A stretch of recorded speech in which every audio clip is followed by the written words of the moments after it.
Today I realized that I have talked a lot about chronic illness, but without ever actually saying what my diagnosis is.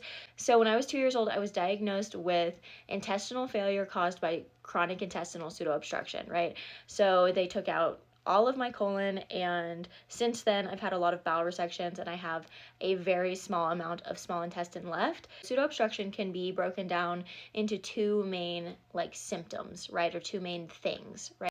Malabsorption and motility, right? So motility is its ability to move, and malabsorption is it's the inability to get nutrition from food, right? So those two things pushed together, my intestines really struggle to move anything, and on top of that, because of that, I don't absorb the nutrition I need from food.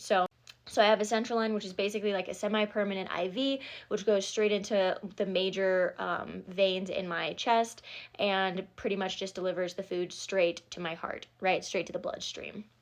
Now, I do still eat, and I'm encouraged to eat, because even if, your digestive system doesn't work very well, if you just stop eating altogether, then there can be other complications that come along, so like esophageal problems and stuff like that.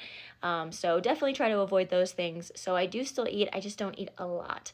So I just said so, but I didn't say the term. So I'm on TPN, which is like a nutrition that just goes straight into my heart. And I've been on it for 23 years. So I've been on it for quite a while without ever having any horrible complications, which is actually pretty significant. So I'm very lucky. And I want to be actually pretty clear is I used to have really horrible symptoms for my disease, really bad flare-ups, tons and tons of pain. It used to be really hard for me to work or just exist. But genuinely, I did have a pretty significant surgery 2 years ago, and that was the one where they just took out the majority of my intestine. And since then, my symptoms have been minuscule compared to what they used to be.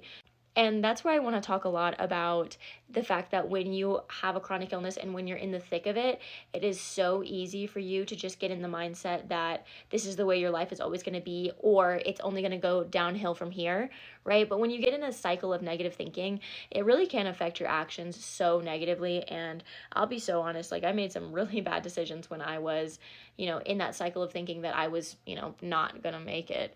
So I just encourage you, if you are struggling with a chronic illness, I encourage you to not let yourself get in that negative thinking style and to think about it, realistically, obviously, but also just to have hope, because, hope really doesn't cost you anything.